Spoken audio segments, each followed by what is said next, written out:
जय हिंद साथियों, आज के इस क्लास में आप सभी का बहुत बहुत स्वागत है। तो साथियों, बिहार पुलिस सिपाही की नई भर्ती के लिए आज से हम लोग एक न्यू प्रैक्टिस सेट को स्टार्ट करने जा रहे हैं। और साथियों, ये प्रैक्टिस सेट बिल्कुल CSBC के एग्जाम पैटर्न पर आधारित होगा। इस प्रैक्टिस सेट में आपको हिस्ट्री, पॉलिटी, ज्योग्राफी, इकोनॉमिक्स और साइंस के प्रश्न देखने को मिलेंगे। तो साथियों, अगर आप भी बिहार पुलिस की तैयारी करना चाहते हैं तो अभी से आप लोग तैयारी में लग जाइए। साथियों, आपकी जानकारी के लिए बता दें, ये प्रैक्टिस सेट आपको रात 8 बजे लाइव चैट के साथ दिया जाएगा। तो आप लोग क्लास टाइमिंग को जरूर ध्यान रखें। तो चलिए, आज रात के 8 बज चुके हैं, फटाफट से आप लोग लाइव क्लास को ज्वाइन कीजिए। आज आपका प्रैक्टिस सेट नंबर 1 चलेगा। तो साथियों, पहला प्रैक्टिस सेट का पहला क्वेश्चन आपके सामने है, भगवान महावीर का प्रथम शिष्य कौन था। 4 ऑप्शन आपके सामने दिए गए हैं, सभी ऑप्शन को ध्यान से पढ़िए और प्रत्येक प्रश्नों के उत्तर आप सभी को नीचे लाइव चैट में जरूर बताना है। तो यहाँ पर क्वेश्चन नंबर 1 क्या है, भगवान महावीर का प्रथम शिष्य कौन था। चलिए, आप लोग इसका उत्तर फटाफट से लाइव चैट में बताइए। तो देखिए साथियों, इस क्वेश्चन का आंसर क्या हो जाएगा। तो अगर आपने ऑप्शन ए को टिक किया है तो आपका बिल्कुल सही जवाब है। भगवान महावीर का प्रथम शिष्य कौन था, जमाली। इस बात को ध्यान रखिएगा। भगवान महावीर की बात करें तो जैन धर्म के 24वें तीर्थंकर थे। ठीक है, 24वें नंबर के तीर्थंकर थे। इनके बचपन का नाम क्या था, पूछा जाता है वर्धमान। ठीक है, भगवान महावीर के बचपन का नाम क्या था, वर्धमान था। इनके पिता का नाम पूछा जाता है क्या था, तो याद रखिएगा, इनके पिता का नाम था सिद्धार्थ। ये भी आपको ध्यान रखना है। माता का नाम क्या था, त्रिशला। माता का नाम क्या था, त्रिशला। भगवान महावीर की मृत्यु कहाँ पर हुई थी, तो याद रखिएगा, जन्म पूछे तो कुंडग्राम में। ठीक है, जन्म कहाँ पर हुआ था, तो कुंडग्राम में भगवान महावीर का जन्म हुआ था। और इनकी मृत्यु कहाँ पर हुई थी, तो याद रखिएगा, पावापुरी में। कहाँ पर, पावापुरी में। और जैन धर्म के वास्तविक संस्थापक थे भगवान महावीर। तो इस क्वेश्चन से संबंधित जितने भी क्वेश्चन बन सकते हैं हमने आपको बता दिया, सभी को ध्यान रखिएगा। फिलहाल इसका आंसर आपका क्या होगा, जमाली। और देखिए साथियों, अगर आपको इसका PDF चाहिए आंसर के साथ में तो आपको एप्लीकेशन पर जाना होगा। मेरा एक एप्लीकेशन है सक्सेस वर्ल्ड MCQ के नाम से, जिस नाम से मेरा चैनल है उसी नाम से प्ले स्टोर पर आपको मिल जाएगा एप्लीकेशन, या फिर लिंक मैं डिस्क्रिप्शन बॉक्स में डाल देता हूं, जाकर डाउनलोड कर लीजिए। और वहां पर बिहार पुलिस का आपको कोर्स मिल जाएगा। कोर्स परचेज करने के बाद अगर आपको कोई समस्या आती है तो इस नंबर पर आपको मैसेज करना है 9631887058। ये मेरा क्या है, व्हाट्सअप नंबर है। इस पर आपको मैसेज कर देना है। चलिए, क्वेश्चन नंबर 2 देखते हैं। तो दूसरा क्वेश्चन आपके सामने है, प्रसिद्ध चीनी यात्री फाहियान ने किसके शासनकाल में भारत की यात्रा की थी। चलिए, क्वेश्चन नंबर 2 के लिए आप लोग आंसर बताइए। तो साथियों, क्वेश्चन नंबर 2 के लिए अगर आपने ऑप्शन बी को टिक किया है तो आपका बिल्कुल सही जवाब है चंद्रगुप्त द्वितीय। ध्यान रखना है, चंद्रगुप्त द्वितीय को चंद्रगुप्त विक्रमादित्य भी बोला जाता है। श्रीगुप्त की बात करें तो कौन थे, गुप्त वंश के संस्थापक थे श्रीगुप्त, इसे भी ध्यान रखिए। तो फिलहाल इस क्वेश्चन का आंसर हमारा क्या हो जाएगा, बी ऑप्शन हो जाएगा, चंद्रगुप्त द्वितीय।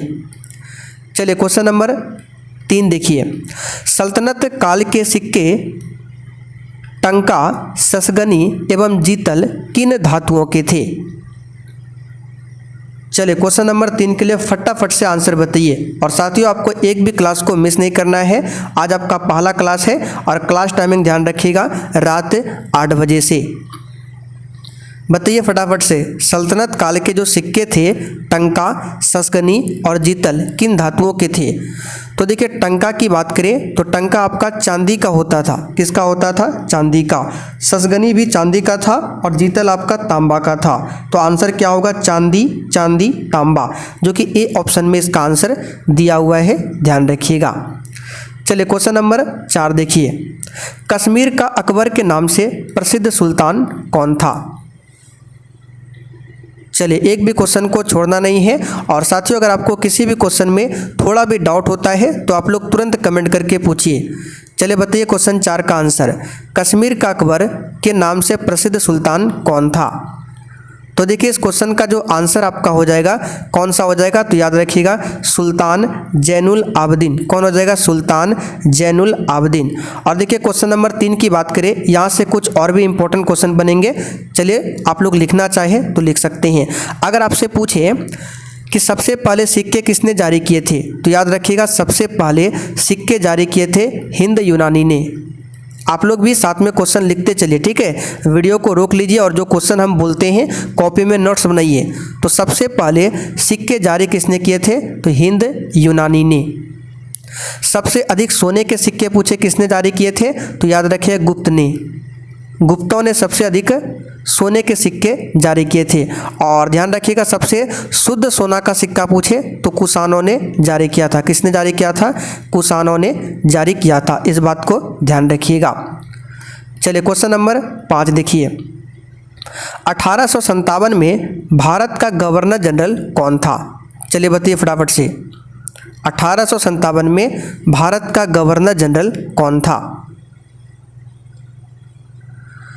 तो यहाँ पर इस क्वेश्चन का आंसर हो जाएगा लॉर्ड कैनिंग। कौन हो जाएगा, लॉर्ड कैनिंग 1857 में भारत का गवर्नर जनरल था।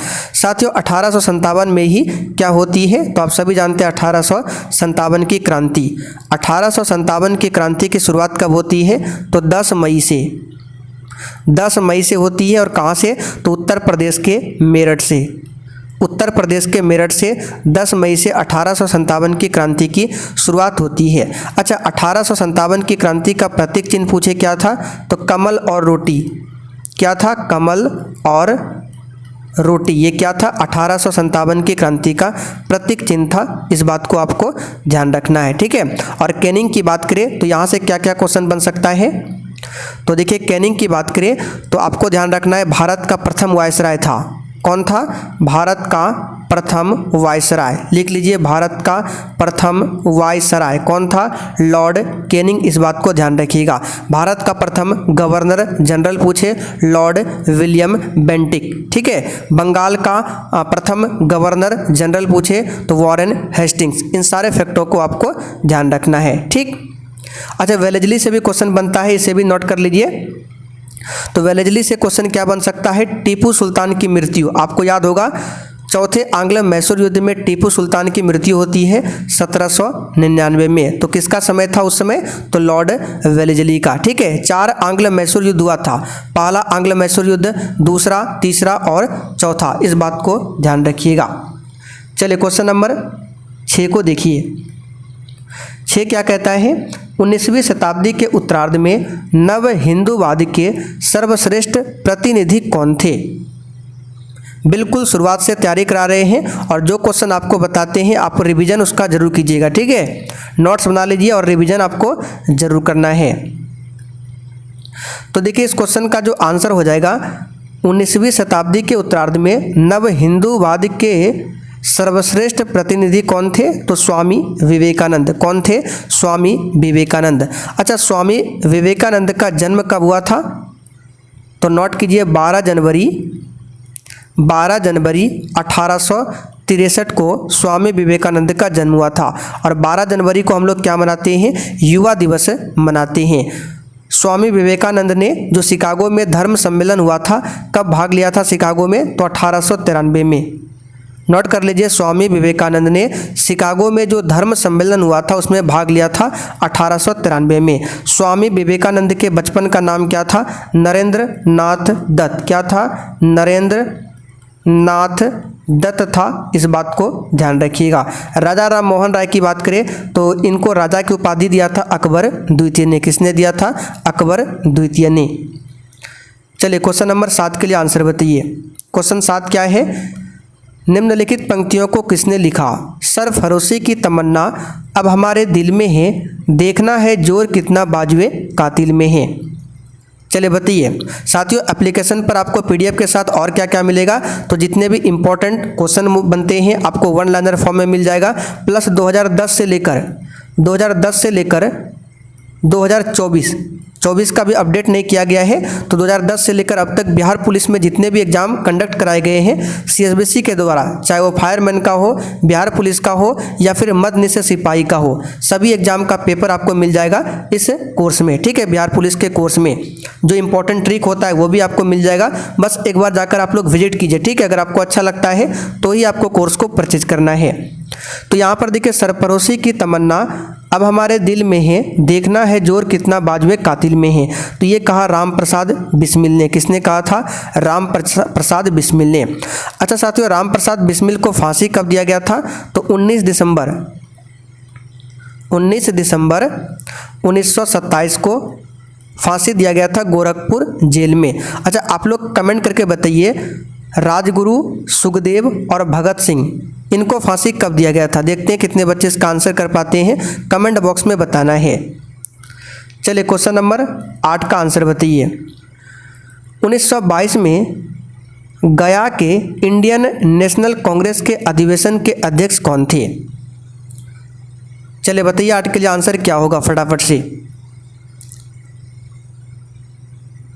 तो इस क्वेश्चन का आंसर हो जाएगा चित्तरंजन दास। देखिए पूरा कहानी क्या है आपको बताते हैं। अपना बिहार की बात करें तो बिहार में कांग्रेस का 2 अधिवेशन हुआ था। ठीक है, कांग्रेस का 2 अधिवेशन हुआ था। बिहार में कांग्रेस का पहला अधिवेशन हुआ था 1912 में, और ये कहाँ पर हुआ था? तो पटना बांकीपुर में। ठीक है, पटना में एक जगह है, लिख देते हैं बांकीपुर, यहाँ पर हुआ था बिहार में कांग्रेस का पहला अधिवेशन। ठीक है, पटना बांकीपुर में। और इस अधिवेशन की अध्यक्षता किसने किया था 1912 वाला? तो याद रखिएगा R.N. माधुलकर, नोट कर लीजिए, R.N. माधुलकर ने 1912 वाला जो पटना बांकीपुर अधिवेशन था इसकी अध्यक्षता किया था। और बिहार में कांग्रेस का दूसरा अधिवेशन होता है गया में। कब होता है? तो 1922 में। और इस अधिवेशन की अध्यक्षता किसने किया था? तो अभी हमने आंसर बताया आपको, चित्तरंजन दास ने। किसने? चित्तरंजन दास ने। चित्तरंजन दास से संबंधित क्वेश्चन ध्यान रखिएगा। चित्तरंजन दास सुभाष चंद्र बोस के राजनीतिक गुरु थे। कौन थे? सुभाष चंद्र बोस के राजनीतिक गुरु। चित्तरंजन दास को देश बंधु भी कहा जाता है। चलिए अब बढ़ते क्वेश्चन नंबर 9 की तरफ। मैन कैंप का लेखक कौन है? बताइए। बहुत ही शानदार लेवल का क्वेश्चन है और फुल एक्सप्लेनेशन आपको मिलेगा। ठीक है, हर एक क्वेश्चन में आपको कुछ ना कुछ एक्स्ट्रा फैक्ट जरूर बताएंगे। तो साथियों, मैन कैंप की बात करें तो इसका लेखक हो जाएगा हिटलर। कौन हो जाएगा? हिटलर। अब हिटलर से संबंधित एक इम्पॉर्टेंट क्वेश्चन पूछा जाता है, इसने नाजी दल की स्थापना किया था। नाजी दल, चलिए नाजी दल की स्थापना इसने किया था कब? तो 1920 में। किसने? हिटलर ने। चलिए क्वेश्चन नंबर 10 के लिए आंसर बताइए। शीत युद्ध का अभिप्राय क्या है? बताइए फटाफट से, शीत युद्ध का मतलब क्या है? तो आइए सभी ऑप्शन को देखते हैं। पूर्व और पश्चिम के बीच तनाव, बिल्कुल सही है। पूंजीवादी और साम्यवादी दुनिया के बीच वैचारिक दुश्मनी, ये भी सही है। महाशक्तियों के बीच तनाव, ये भी सही है। यानी कि आंसर जो हमारा हो जाएगा इसका डी ऑप्शन हो जाएगा, उपरोक्त सभी। चलिए क्वेश्चन नंबर 11 के लिए आप लोग आंसर बताइए। क्वेश्चन 11 क्या है? भारत का सुदूर दक्षिण में इंदिरा पॉइंट निम्नलिखित में से कहाँ पर स्थित है? साथियों देखिए, जैसे कि भारत का ये नीचे साइड का मैप है कुछ इस प्रकार से। ठीक है, तो इंदिरा पॉइंट कहाँ पर है? तो यहाँ पर देखिए, आपने देखा होगा यहाँ पर क्या है, हमारा अंडमान निकोबार द्वीप समूह है। तो यहीं पर है इंदिरा पॉइंट, जो भारत का क्या है, सबसे दक्षिणी पॉइंट है। लेकिन अगर आपसे पूछे कि बताइए भारत की मुख्य भूमि तो ये हो गया, इसका दक्षिणतम पॉइंट क्या है? तो यहाँ पर है कन्याकुमारी। ये भारत की मुख्य भूमि का दक्षिणतम बिंदु है। लेकिन भारत का सबसे दक्षिणी बिंदु अंडमान निकोबार में है, उसका नाम है इंदिरा पॉइंट। अब अंडमान निकोबार में तो है, लेकिन क्वेश्चन और डीपली पूछा गया है कि अंडमान निकोबार में कहाँ पर? छोटा निकोबार में, बड़ा निकोबार में, या फिर कार निकोबार में? तो याद रखिएगा ये है बड़ा निकोबार में। कहाँ पर है? बड़ा निकोबार में। अंडमान निकोबार की राजधानी कहाँ पर है? पोर्ट ब्लेयर, जो कि दक्षिणी अंडमान में स्थित है। इस बात को आप लोग जरूर ध्यान रखिएगा। ठीक है। अच्छा, अंडमान निकोबार की सबसे ऊंची चोटी क्या है? तो सैडल पीक, इसे भी ध्यान रखिएगा। अंडमान निकोबार की सबसे ऊंची चोटी है सैडल पीक। जो भी क्वेश्चन बताते हैं नोट करते चलिए आप लोग। चलिए क्वेश्चन 12 क्या है, भारत में निम्नलिखित में से कौन सी श्रेणी नवीनतम है। तो साथियों भारत में कौन सी श्रेणी नवीनतम है, ये आपका हो जाएगा नवीनतम मतलब नया वाला, ये आपका हिमालय श्रेणी हो जाएगा। और सबसे पुरानी पूछे तो अरावली, ये सबसे पुरानी क्या है पर्वत श्रेणी है। चलिए क्वेश्चन नंबर 13, निम्नलिखित युग्मों में कौन सही सुमेलित नहीं है। और साथियों अगर आपको सेशन थोड़ा बहुत भी पसंद आ रहा है तो प्लीज़ आपसे रिक्वेस्ट है आप लोग सेशन को लाइक जरूर करें। तो कौन यहाँ पर सुमेलित नहीं है ये आपको बताना है। तो इसका आंसर क्या हो जाएगा, तो देखिए सिपकिला दर्रा हिमाचल प्रदेश में बिल्कुल सही है, बोमडिला अरुणाचल प्रदेश में ये भी सही है, नाथुला मेघालय में नहीं है, नाथुला कहाँ पर है सिक्किम में, कहाँ पर है तो नाथुला सिक्किम में है, बाकी जोजिला ये सभी सही है। तो आंसर हमारा हो जाएगा सी वाला ऑप्शन। चलिए 14 नंबर बताइए, टोडा जनजाति मुख्यतः निवास करती है। बताइए फटाफट से, टोडा जनजाति मुख्यतः कहाँ पर निवास करती है।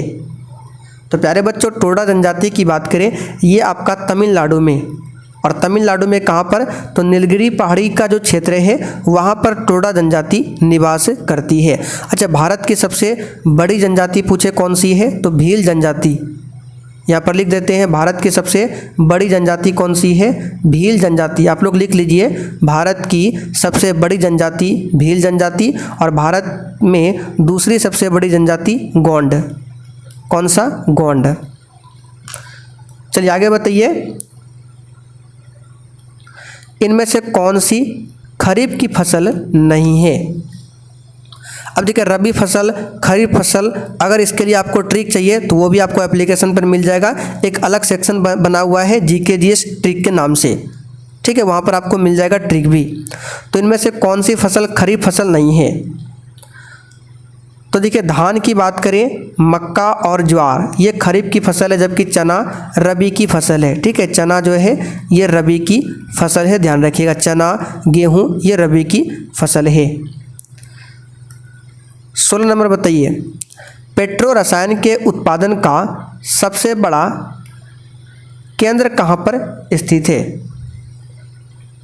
बताइए 16 के लिए आंसर, पेट्रो रसायन के उत्पादन का सबसे बड़ा केंद्र यानी पेट्रोलियम उत्पादन का सबसे बड़ा केंद्र कहाँ पर हो जाएगा तो गुजरात का जामनगर हो जाएगा, गुजरात का जामनगर हो जाएगा।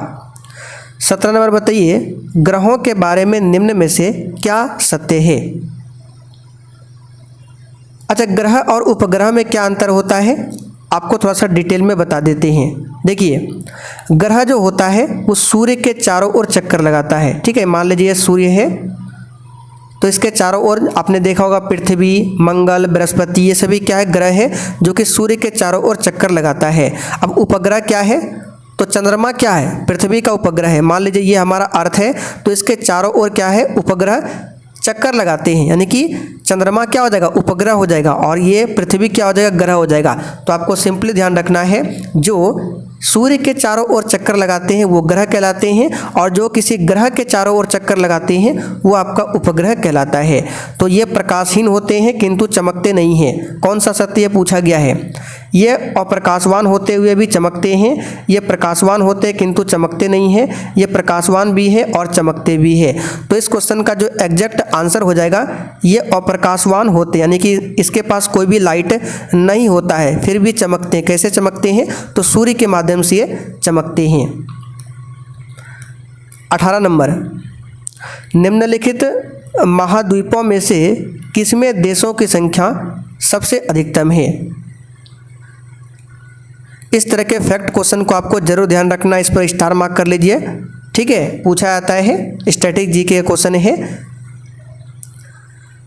तो सबसे बड़ा महाद्वीप हो जाएगा आपका एशिया, लेकिन किस महाद्वीप में देशों की संख्या सबसे अधिक है तो अफ्रीका महाद्वीप में, इसमें टोटल 54 देश है। अफ्रीका महादेश में टोटल 54 देश है, इस बात को ध्यान रखिएगा। और सबसे बड़ा हो जाएगा एशिया महादेश। चलिए क्वेश्चन नंबर 19 के लिए आंसर बताइए। निम्न में से कौन सा शीतोष्ण घास के मैदान यूरेशिया में पाए जाते हैं? यूरेशिया का मतलब होता है यूरोप और एशिया, यूरोप और एशिया मिलकर यूरेशिया कहलाते हैं। तो यहाँ पे सबसे पहले प्रेरीज की बात करें, ये आपका अमेरिका में हो जाएगा। प्रेरीज कहाँ पर हो जाएगा? आपका अमेरिका में हो जाएगा। डाउन्स कहाँ पर हो जाएगा? ऑस्ट्रेलिया। लिख देते हैं, डाउन्स कहाँ का हो जाएगा? आपका ऑस्ट्रेलिया का हो जाएगा डाउन्स। पटाना एक पूछा जाता है, इसे भी नोट कर लीजिए। पटाना ये श्रीलंका का घास स्थल है।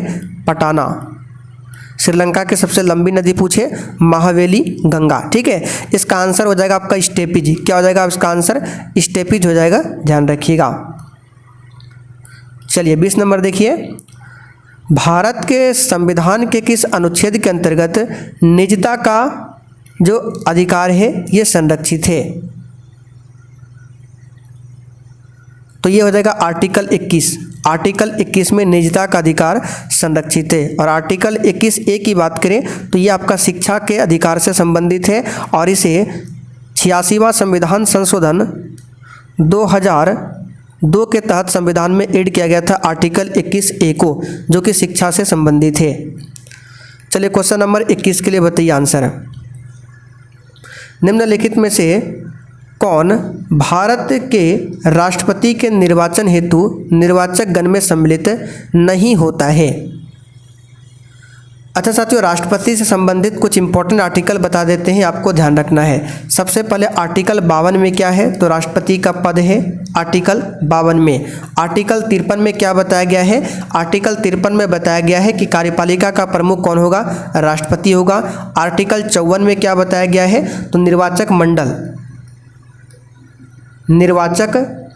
मंडल के बारे में बताया गया है आर्टिकल 54 में। और आर्टिकल 55 में क्या बताया गया है? तो निर्वाचन की प्रक्रिया, यानी कि राष्ट्रपति के निर्वाचन में कौन कौन भाग लेगा? तो देखिए, राष्ट्रपति के निर्वाचन में लोकसभा के निर्वाचित सदस्य भाग लेंगे, राज्यसभा के निर्वाचित सदस्य भाग लेंगे, राज्यों की विधानसभाओं के निर्वाचित सदस्य भाग लेंगे।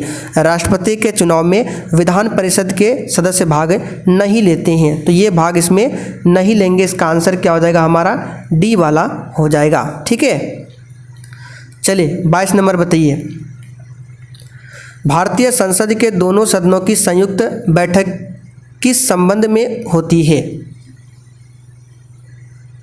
बताइए, संयुक्त बैठक यानी कि ज्वाइंट सिटिंग, इसके बारे में संविधान के आर्टिकल 108 में बताया गया है।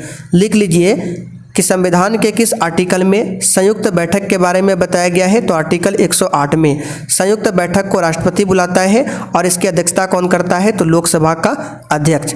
और ये बुलाए जाते हैं साधारण विधेयक में। आगे देखिए, भारतीय संविधान के निम्नलिखित अनुच्छेदों में से किस एक के अंतर्गत विधान परिषद की स्थापना या फिर समाप्ति की व्यवस्था की गई है? चलिए आइए इस क्वेश्चन का और हम थोड़ा निचोड़ निकालते हैं। जितना भी आर्टिकल है सभी के सभी इंपॉर्टेंट है, आइए बताते हैं। देखिए, जिस प्रकार संसद की बात करें, संसद जिसके बारे में आर्टिकल 79 में बताया गया है, इसमें 2 सदन होते हैं, लोकसभा और राज्यसभा। उसी प्रकार राज्य में क्या होता है? विधानमंडल। राज्य में क्या होता है?